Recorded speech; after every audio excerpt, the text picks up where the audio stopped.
Hello guys, स्वागत है आपका मेरे चैनल योगा विद रुचि लकेड़ा में। तो आज हम करेंगे प्रोस्टेट के लिए योग और घरेलू उपचार और एक्यूप्रेशर पॉइंट। जब हम रोज़ हमेशा योग करेंगे, एक्यूप्रेशर पॉइंट दबाएंगे और एक टिप्स मैं लास्ट में दूंगी जो घरेलू उपाय है उसको भी करेंगे, तो बहुत ज़्यादा जिनको प्रोस्टेट की शिकायत है तो वो लोग डॉक्टर से भी कंसल्ट कर लें और साथ में इन चीज़ों को भी करें। हाँ, जिनको हल्की फुल्की दिक्कत है वो लोग इन चीज़ों से भी करके बहुत अच्छा उनको इसमें रिजल्ट मिलेगा। तो सबसे पहले तो हम बात करते हैं कि प्रोस्टेट है क्या चीज़। प्रोस्टेट है मेल में पाए जाने वाला एक ग्लैंड है जो यूरिनल जो ब्लैडर होता है उसके पास नीचे की तरफ होता है और ब्लैडर से होते हुए प्रोस्टेट से होते हुए यूरिन पास होता है बाहर की तरफ। और ये एक वॉलनट के शेप में होता है, अखरोट के बराबर ही होता है। लेकिन कई बार क्या होता है कि जब शरीर में हार्मोनल चेंजेस होते हैं, टीनेजर एज में भी होते हैं और जब 60 प्लस या 50 प्लस के बाद भी आजकल देखा जाता है कि प्रोस्टेट की शिकायत आ जाती है। तो जब उस टाइम पे हार्मोनल चेंज होते हैं तो उस टाइम पे ज़्यादातर क्या होता है कि जो उस ग्लैंड का आकार है वो बढ़ जाता है और उसकी बढ़ने की वजह से शरीर में बहुत दिक्कतें आती हैं। और जब एज 50 प्लस के बाद जब ये बढ़ जाता है तो शरीर में काफ़ी उससे दिक्कतें आती है। बुढ़ापे की तरफ जब आते हैं इंसान को तो थोड़ा उसका जब शेप बढ़ जाता है तो उसको कंट्रोल करना मुश्किल हो जाता है। तो जिनको बहुत ज़्यादा दिक्कत है तो डॉक्टर से कंसल्ट कर ले। जिनको हल्की फुल्की दिक्कत है तो वो अपने योग प्राणायाम और सबसे पहले अपना फिजिकली कुछ करें। वो भी तब भी होता है कि जब हम उस चीज़ का यूज़ नहीं करते हैं, क्योंकि इससे स्पर्म निकलते हैं। तो जवानी में तो इंसान यूज़ कर लेता है, बुढ़ापे की तरफ या जो लोग सेक्स कम करते हैं उनको भी ये चीज़ बढ़ जाती है। तो इसकी वजह से भी ये दिक्कत आ जाती है।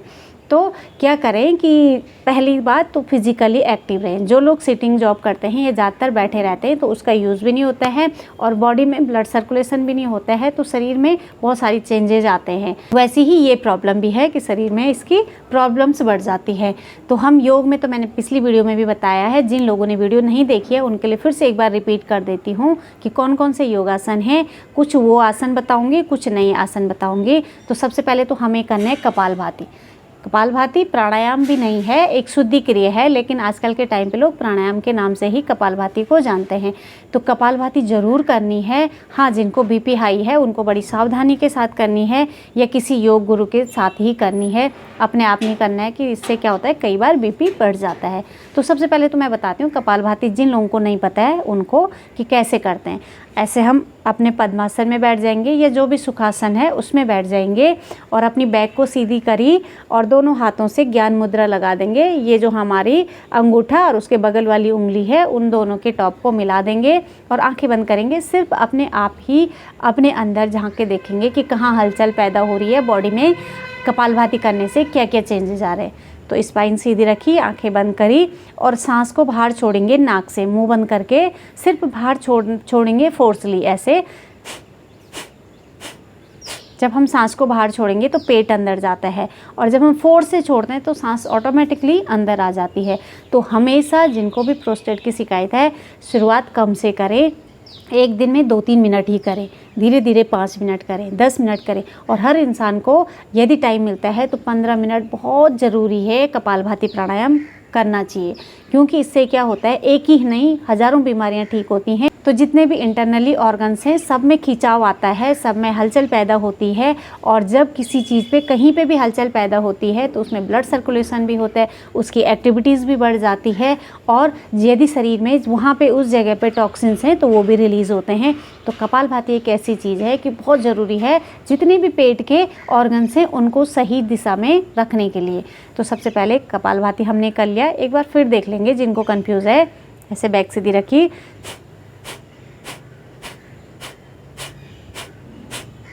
इस तरीके से करेंगे। शुरुआत में हल्की सी कमर दुखती है, लेकिन जब धीरे धीरे करते रहेंगे तो अपने आप ही शरीर बॉडी एकदम ठीक हो जाती है कि सहन शक्ति बढ़ जाती है शरीर की। ये हो गया कपालभाति। अब इसके बाद मैं बताती हूँ कुछ योगासन कौन कौन से हैं। सबसे पहले तो हम मंडूकासन करेंगे। कैसे करेंगे? इस तरीके से हम वज्रासन में बैठ जाएंगे। अब कई लोगों को वज्रासन में बैठते हुए घुटनों में दर्द होता है तो वो लोग पीछे से एक पिलो रख दें, यहाँ बीच में पिलो रखें और फिर उसके बाद इस तरीके से बैठ जाएंगे।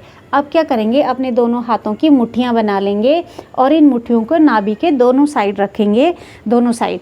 तो फिर हम पहले सांस लेंगे और फिर बाहर छोड़ के रोक देंगे और पेट को अंदर खींचेंगे और फिर नीचे की तरफ जाते हुए इस तरीके से अपना शरीर नीचे की तरफ झुका देंगे और गर्दन सामने की तरफ। बस अपनी कैपेसिटी से होल्ड करेंगे। अगर सांसों के साथ होल्ड कर सकते हो तो इनहेल एक्सहेल करें, नहीं तो काउंटिंग करेंगे मन ही मन, जैसे 1 2 3 4 5 6 7 8 9 10। फिर सांस भरी और वापस आ गए। ठीक है। अब जो लोग इस तरीके से नहीं बैठ सकते हैं तो उनके लिए जैसे आलती पालती मार के बैठ गए इस तरीके से। घुटने दर्द वाले भी ज़्यादा फोल्ड नहीं करेंगे, थोड़ा आगे रखते हैं वो। और जब घुटने दर्द वाले फोल्ड करते हैं तो दर्द बढ़ जाता है, तो सीधा रखनी चाहिए घुटने दर्द वालों के लिए। तो चलो, जिनको ऐसे बैठने में, उल्टे पैर बैठने में दिक्कत है तो वो लोग ऐसे बैठेंगे और अपने हाथ को, लेफ्ट वाले हाथ को नाभि के ऊपर रखा, राइट वाले को उसके ऊपर रखा। पहले सांस ली, तरीका सेम है। सांस बाहर छोड़ी, पेट को अंदर खींचा और पूरा दबाव अपने नाभि में देके इस तरीके से होल्ड करेंगे। बस सेकंड के साथ करेंगे। 1 2 3 4 5 6 7 8 9 10। फिर वापस सांस भरते हुए। ये हो गया। अब इसके बाद हम अगला करेंगे कि एक पैर को सीधा करा, दूसरे को इस तरीके से फोल्ड करा, वक्रासन करेंगे। अर्धमत्स्येंद्र आसन भी होता है लेकिन इससे थोड़ा एडवांस होता है, तो स्टार्टिंग में सभी लोग ऐसे नहीं कर सकते हैं। उसमें ऐसे दोनों पैरों को फोल्ड करके इस तरीके से होता है और हाथों को इस तरीके से लेके, तो ये सबके बस का नहीं है। इसका शॉर्टकट ये हो जाएगा वक्रासन। बेनिफिट दोनों के एक ही हैं, तो सरल वाला ही करेंगे। तो इस तरीके से हम पैर को रखेंगे और जो पैर हमने खड़ा कर रखा है उसी साइड का हम हाथ नीचे रख लेंगे। अपोजिट वाले हाथ को उठाएंगे और घुटना और चेस्ट के बीच से, दोनों के बीच से हाथ को लेंगे इस तरीके से। अब जो पैर सीधा है ये पकड़ में आता है तो बहुत अच्छी बात है, लेकिन जो शुरुआत कर रहा होगा, बिगिनर लोग होंगे, तो उनके ऐसे हाथ नीचे तक टच नहीं हो सकते, तो वो लोग इसी पैर को पकड़ सकते हैं इस तरीके से। और जो हाथ नीचे है उसका शोल्डर थोड़ा सा पीछे करेंगे, गर्दन भी पीछे लेके जाएंगे और होल्ड करेंगे इसको। 1 2 3 4 5 6 7 8 9 10। फिर वापस आएंगे और सेम दूसरी साइड भी करेंगे इस तरीके से। सेम हम दूसरी साइड भी, क्योंकि एक ही साइड नहीं करना है, हर चीज़ को दोनों साइड करना ज़रूरी होता है। इससे हमारे जितने भी ऑर्गन्स हैं उसमें खिंचाव आएगा और उससे क्या होगा कि टॉक्सिन्स रिलीज़ होंगे। जैसे कपड़े को धोते हैं और उसको सुखाने के लिए हम पहले निचोड़ते हैं ना, वैसे ही जब हम ये वक्रासन करते हैं तो प्रत्येक बॉडी पार्ट्स में खिंचाव आता है, इंटरनली ऑर्गन्स में भी खिंचाव आता है। और जो ये प्रोस्टेट वाली ग्लैंड है वो भी पेट के अंदर ही है, इंटरनल ऑर्गन्स है। और जब हम इस तरीके से मूवमेंट देंगे, पूरा खिंचाव देंगे, तो ऐसा लगता है कि पूरा पेट भी निचोड़ रहा है, जैसे कपड़े को निचोड़ रहे हैं ना, वैसे ये निचोड़ रहा है। तो जितने भी टॉक्सिन्स होंगे वो भी रिलीज़ होंगे और जैसे जो सेल्स है वो क्या होता है कि फूल जाते हैं। तो जो प्रोस्टेट में सेल्स होते हैं वो मोटापे की वजह से फूल जाते हैं, क्योंकि उसमें स्वेलिंग आती है, तभी तो प्रोस्टेट होता है। तो जब हम उसमें खिंचाव देते हैं तो उसके सेल्स भी खींचते हैं और उसका जो आकार है, जो मोटापा है, वो कम होने लग जाता है।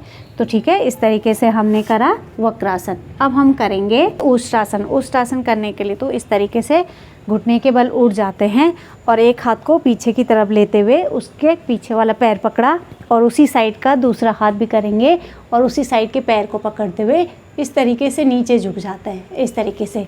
और अभी मैंने बोला कि ये होता है 50+ या 60+ वालों को, तो शायद हो सके कि इतनी ओवर एज में शरीर इतना मूवमेंट ना करे, तो उन लोगों के लिए शॉर्टकट क्या है कि हम क्या करेंगे, आलती पालती मार के ही बैठ जाएंगे। इस तरीके से बैठेंगे और हाथों को पीछे ले लेंगे, ठीक है। और अपने बटक को सीधा करते हुए ऐसे उठाएंगे, ऐसे कमर को पूरा ऊपर उठाएंगे और गर्दन को ढीला छोड़ देंगे। जितना हो सके अपने बटक को ऊपर की तरफ उठाएंगे। इसमें उसमें खिंचाव आएगा, मूवमेंट आएगा और वो परेशानी दूर हो जाएगी। अब इसके बाद करेंगे मलासन। मलासन के लिए ऐसे बैठ जाएंगे और जो ये दोनों घुटने हैं इनको बाहर की तरफ खिंचाव दिया और कमर को ऊपर की तरफ, हाथों को ऐसे रखेंगे, जितना हो सके अपनी स्पाइन को सीधा रखेंगे और इन दोनों घुटनों को बाहर की तरफ पूरा प्रेस करेंगे, होल्ड करेंगे। 1 2 3 4 5 6 7 8 9, 10। हर आसन को 2 से 3 बार रिपीट करना है और जब 2 से 3 बार करेंगे तभी जल्दी इसका असर आएगा। मैंने तो यहाँ पे इसलिए बता रही हूँ एक एक की, क्योंकि वीडियो बहुत लंबी हो जाती है और आप लोग ही वीडियो छोड़ के भाग जाओगे। तो मैं शॉर्टकट में बताने की कोशिश कर रही हूँ ताकि सभी लोगों की समझ में भी आ जाए। और क्या होता है कि जब वीडियो पूरी देखते हैं तभी उसका बेनिफिट मिलता है, तभी पता चलता है, तभी उसका नॉलेज होता है। शुरुआत में अधूरी 1-2 चीज़ें देखी, बहुत लंबा वीडियो सोच के छोड़ देते हैं। जब पूरा देखोगे तभी उसका पूरा फ़ायदा मिलेगा। तो ठीक है, इस तरीके से हमने करा। अब इसके बाद नेक्स्ट करेंगे कि हाथों को ज़मीन में लगाया और अपने बटक को ऊपर उठाया, फिर नीचे। घुटने दर्द वाले इस चीज़ को अवॉइड कर सकते हैं, या हल्का घुटने का दर्द है तो फिर तो मूवमेंट आता है घुटने में, कोई दिक्कत नहीं है। लेकिन बहुत ज़्यादा दर्द है तो इसमें दिक्कत कर सकता है। तो जो लगे कि मुझे घुटने दर्द में दिक्कत हो रही है तो वो लोग उसको ना करें, दूसरा वाला आसन करें इस तरीके से। और ये भी अपनी कैपेसिटी के हिसाब से करेंगे। अब नेक्स्ट करते हैं, अब ऐसे पीठ के बल लेट जाएंगे। अब जिन लोगों को बीपी हाई नहीं है तो वो लोग तो दोनों पैरों को 90 डिग्री में उठा के होल्ड करेंगे।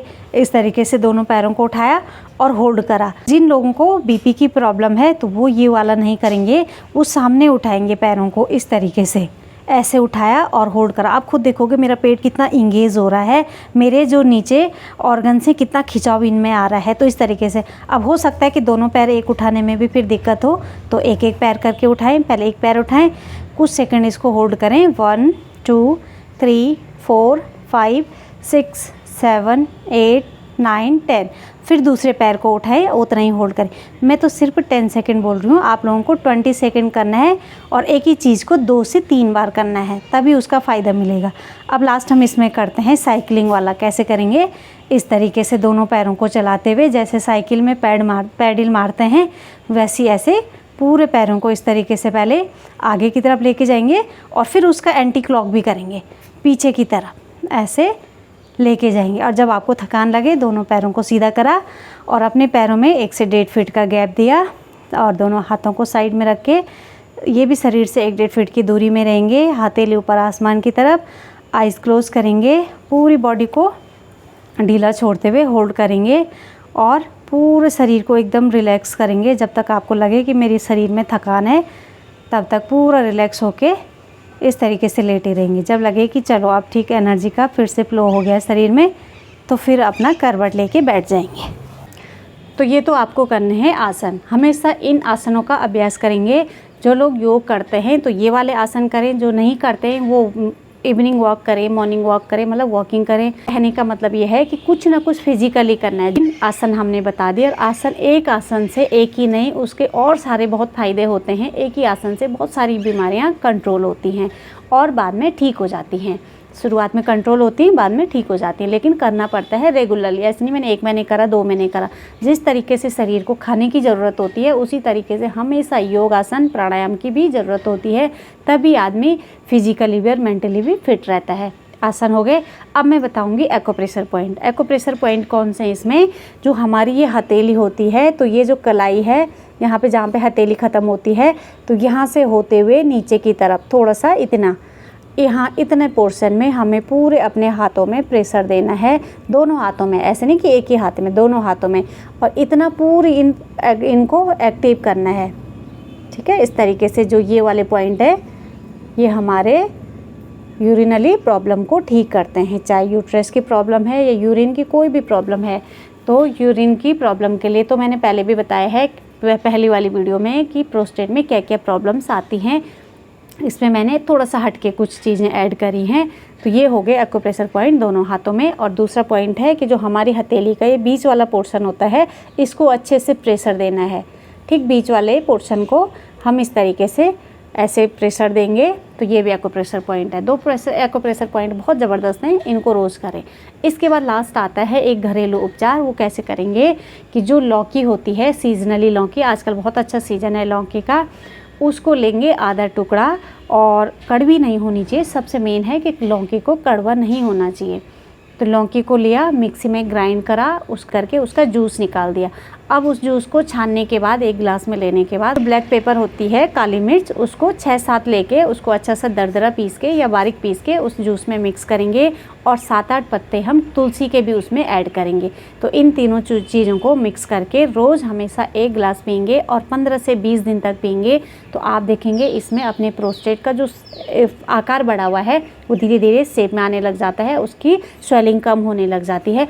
जैसे बहुत ज़्यादा यूरिन का पास होना या कई लोगों को यूरिन पास होती ही नहीं है, तो ये सारी दिक्कतें भी दूर हो जाएंगी। तो ये घरेलू उपचार था। बाकी क्या है कि जैसे जिनको ज़्यादा बाथरूम आती है, रात को तो बार बार बाथरूम जाना पड़ता है, तो वो लोग कुछ चीज़ों का ध्यान देंगे। जैसे पानी, जैसे शाम होने के बाद पानी की मात्रा थोड़ा कम कर देंगे, रात को पानी कम पिएंगे, दिन में भी बहुत ज़्यादा पानी नहीं पिएंगे, लेकिन बॉडी को हाइड्रेट रखने के लिए पानी तो पीना है, लेकिन बहुत ज़्यादा मात्रा में नहीं। नेक्स्ट इसमें है कि कुछ ना कुछ फिजिकली ज़रूर करें, चाहे योगा करते हो या कुछ भी, जो मैंने अभी पहले बताया है कि कुछ ना कुछ फिजिकली करें। दूसरा, अपने मोटापे पे भी कंट्रोल करना है। जब शरीर का वेट बढ़ता है तो उस जो ग्लैंड है उसका भी आकार बढ़ जाता है, तो सबसे पहले हमें अपने मोटापे को कम करना है। नेक्स्ट है इसमें कि अपने खान पान में भी परहेज़ करना है। जो फास्ट फूड वाली चीज़ें हैं या जो फैट बढ़ाने वाली हैं, जिसमें फ़ैट ज़्यादा होता है, या जो तला भुना है, अनहेल्दी चीज़ है, उसको भी नहीं लेना है, उस पर भी कंट्रोल करना है। और जो हेल्दी चीज़ें हैं उनको अपनी डाइट में शामिल करना है। विटामिन डी की प्रचुर मात्रा अपने शरीर में बना के रखनी है। जो भी चीज़ें विटामिन डी जैसे चाहिए धूप से है या खाने में है, तो विटामिन डी को भी अपने शरीर में अच्छा रखना है।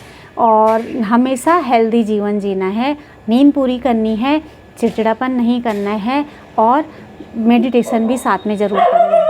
तो ये था आज की वीडियो में। यदि आपको वीडियो पसंद आई हो तो वीडियो को लाइक कर देना। चैनल पे जो लोग नहीं जुड़ेंगे, चैनल को सब्सक्राइब कर लेना।